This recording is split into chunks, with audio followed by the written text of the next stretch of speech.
പാലക്കാട് LDFിന്റെ പുതിയ പ്രചരണ തന്ത്രം എന്താണെന്നറിയോ? ഒരായുധം പുറത്തിറക്കിയിട്ടുണ്ട് സന്ദീപ് വാര്യർ. പാലക്കാട് ഉപതെരഞ്ഞെടുപ്പിന്റെ അവസാന ലാപ്പിൽ സന്ദീപ് വാര്യരെ ആയുധമാക്കി ഇടതുപക്ഷം. സന്ദീപ് വാര്യരുടെ പഴയ പ്രസ്താവനകൾ ഉയർത്തി LDFിന്റെ പത്രപരസ്യം. സുപ്രഭാതവും സിറാജും അടക്കമുള്ള പത്രങ്ങളിലും പരസ്യമുണ്ട്. ന്യൂനപക്ഷ വോട്ടുകൾ ലക്ഷ്യമാക്കിയാണ് ഇടതുപക്ഷത്തിന്റെ നീക്കം. അഷ്കർ അലി കരിമ്പ നമ്മൾ ഇന്നലെ സൂചിപ്പിച്ചതാണ്. CPM LDF അവസാനത്തെ കരുനീക്കം നടത്തുന്നത് നിലവിൽ സന്ദീപ് വാര്യർ നേരത്തെ നടത്തിയിരിക്കുന്ന ഫേസ്ബുക്ക് പോസ്റ്റുകളും പ്രസ്താവനകളും ഒരുപക്ഷെ LDF വീണ്ടും കുത്തിപ്പൊക്കും. അതൊക്കെ ഈ ന്യൂനപക്ഷ കേന്ദ്രങ്ങളിൽ വലിയ രീതിയിൽ പ്രചരിപ്പിക്കും. കൃത്യം അതേപോലെ തന്നെ സംഭവിച്ചിരിക്കുന്നു. സിറാജിലും സുപ്രഭാതത്തിലും അടക്കം പരസ്യം നൽകുന്നു. ആ പത്രങ്ങൾ ആ പരസ്യം സ്വീകരിക്കുകയും ചെയ്തിട്ടുണ്ട്.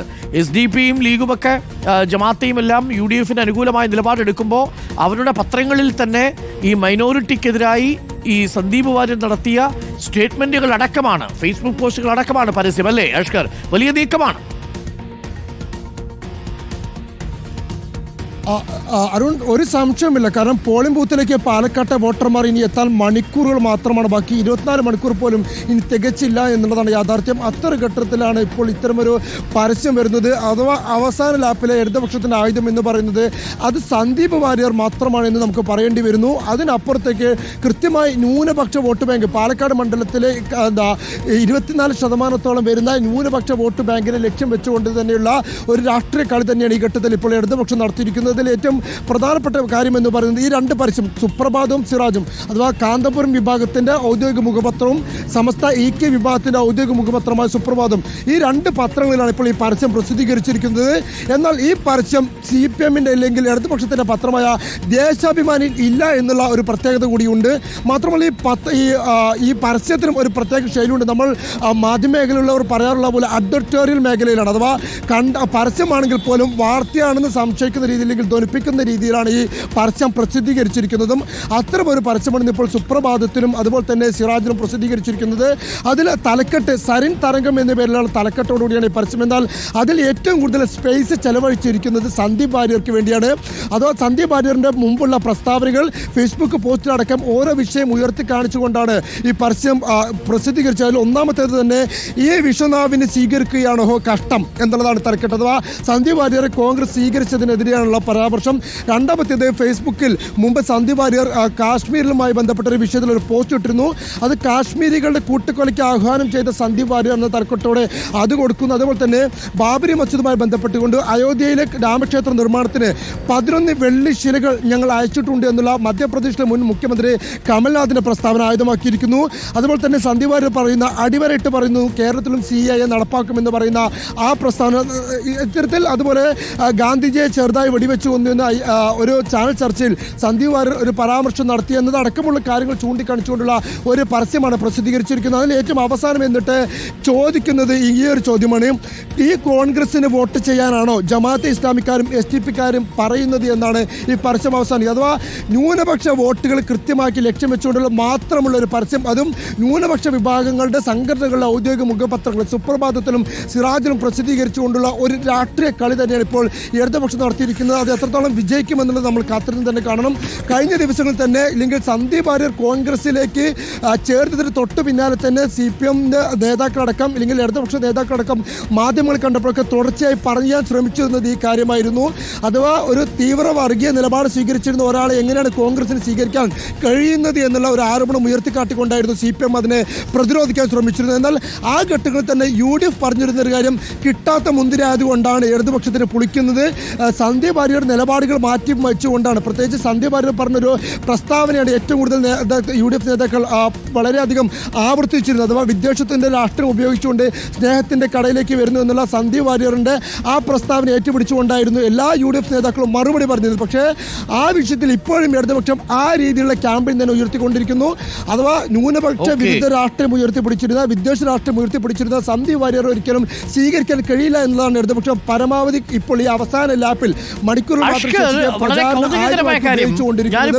ദേശാഭിമാനി പത്രം നോക്കുകയായിരുന്നു. ദേശാഭിമാനി പത്രത്തിൽ ഒരു പേജിലും ഈ പരസ്യം കാണുന്നുമില്ല. അത് സിറാജിലും സുപ്രഭാതത്തിലും മാത്രമാണ് ഈ പരസ്യം കാണുന്നത്. സന്ദീപ് വാര്യരുടെ സ്റ്റേറ്റ്മെന്റുകൾ വെച്ചുകൊണ്ടുള്ള പരസ്യം കാണുന്നതും അതെന്തുകൊണ്ടായിരിക്കും അഷ്കർ? അരുൺ കൃത്യമായും അത് ഏതൊരു വായനക്കാർക്കും ബോധ്യമാവുന്ന, അല്ലെങ്കിൽ നമുക്ക് കേൾക്കുമ്പോൾ തന്നെ ബോധ്യമാവുന്ന ഒരു കാര്യമാണ്. അതിൽ യാതൊരു സംശയമില്ല. ന്യൂനപക്ഷ വോട്ടുകൾ ഇല്ലെങ്കിൽ അവരെ ലക്ഷ്യമാക്കിക്കൊണ്ടുള്ള പ്രചാരണം. പക്ഷേ അത്തരമൊരു പരസ്യം കൊടുക്കാൻ ദേശാഭിമാനി പോലും തയ്യാറാവുന്ന ഇല്ല എന്നുള്ളത് കൂടി പ്രസക്തമാണ്. കാരണം ഞാൻ നേരത്തെ സൂചിപ്പിച്ചു, അതൊരു പൂർണ്ണമായും അഡ്വർടൈസ്മെൻറ്റ് സ്വഭാവത്തിലുള്ളതല്ല, മറിച്ച് അതൊരു നമ്മളുടെ ഭാഷയിലൊക്കെ പറയാറുണ്ട്, അഡ്വർട്ടോറിയൽ എന്ന് പറയാറുണ്ട്. വാർത്തയാണെന്ന് തോന്നിപ്പിക്കുന്ന രീതിയിൽ അല്ലെങ്കിൽ അത്തരത്തിലുള്ള ഫീച്ചർ ടേബിൾ ചെറിയ ചെറിയ ബോക്സുകളായിട്ടാണ് ഈ വാർത്ത കൊടുത്തിരിക്കുന്നത്. പല പത്രങ്ങളും അത്തരം വാർത്തകൾ ചിലപ്പോൾ നിഷേധിക്കാറുണ്ട്, ചില പത്രങ്ങൾ അത് പ്രസിദ്ധീകരിക്കാറുണ്ട്. മാർക്കറ്റിംഗ് ഫീച്ചർ എന്ന് കൊടുത്തിട്ടുണ്ടോ? എന്താ ഏറ്റവും അവസാനം അതിൽ ആരാണ് പ്രസിദ്ധീകരിച്ചത് എന്നുള്ള രീതിയിൽ ഏറ്റവും അവസാനം പബ്ലിഷിംഗ് ബൈ LDF അല്ലെങ്കിൽ മാർക്കറ്റിംഗ് എന്നുള്ള രീതിയിൽ എഴുതിയിട്ടുണ്ട്. അതല്ല അതിനപ്പുറത്തേക്ക് തലക്കെട്ടായിട്ട് എവിടെയും ഇതൊരു പരസ്യമാണ് എന്നുള്ള രീതിയിൽ സുപ്രഭാതമോ ഇല്ലെങ്കിൽ സിറാജോ കൊടുത്തിട്ടില്ല. മാത്രമല്ല ഇതിൻ്റെ സുപ്രഭാതത്തിൻ്റെ ഫസ്റ്റ് പേജ് തന്നെയാണ് അത്തരത്തിൽ സരിൻ തരംഗം എന്ന തലക്കെട്ടോടു കൂടിയാണ് ആ വാർത്ത കൊടുത്തിരിക്കുന്നത്. സരിൻ ആ പരസ്യം പ്രസിദ്ധീകരിച്ചിരിക്കുന്നത്. സരിൻ്റെ വലിയൊരു ചിത്രമുണ്ട്. പക്ഷേ സരിനേക്കാൾ കൂടുതൽ ആ പേജിൽ സ്പേസ് കൊടുത്തിരിക്കുന്നത് സന്ദീപ് വാര്യർക്കാണ് എന്നുള്ളതാണ്. പക്ഷേ ഈ സ്പേസും ഇതൊന്നും ഈ സന്ദീപ് വാര്യർക്കെതിരെയുള്ള ഈ വിദ്വേഷ അല്ലെങ്കിൽ ഇത്തരത്തിലുള്ള പരാമർശങ്ങളോ പ്രസ്താവനകളോ ഒന്നും ദേശാഭിമാനിയിലെ ഒരു പരസ്യമായി ഇടം പിടിച്ചില്ല എന്നുള്ളത് ശ്രദ്ധേയമാണ്. എന്തുകൊണ്ടാണ് ദേശാഭിമാനി അത് പ്രസിദ്ധീകരിക്കാതിരുന്നത്? അത് അവരുടെ നിലപാട് കൊണ്ടാണോ അതോ ഇത്തരം ഒരു പരസ്യം ദേശാഭിമാനിയിൽ ആവശ്യമില്ലാത്തത് കൊണ്ടാണോ എന്നറിയില്ല. എന്തായാലും സുപ്രഭാതത്തിലും സിറാജിലും അത് പ്രസിദ്ധീകരിച്ചിരിക്കുന്നു. അതിന് കൃത്യമായ രാഷ്ട്രീയ അജണ്ടകളുണ്ട്.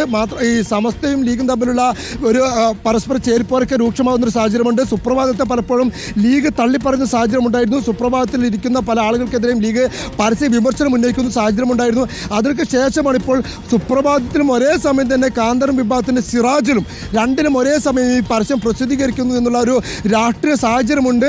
പക്ഷേ എന്തായാലും CPM ഉയർത്തിപ്പിടിക്കുന്ന അജണ്ട എന്ന് പറയുന്നത് അവസാന ലാപ്പിൽ സന്ദീപ് വാര്യരെ പരമാവധി ചർച്ച ചെയ്യുക എന്നുള്ളത് തന്നെയാണ് CPM-ഉം ഇടതുപക്ഷവും ആഗ്രഹിക്കുന്നത്. അതിനുവേണ്ടി മാത്രമുള്ളൊരു പരസ്യമാണത്.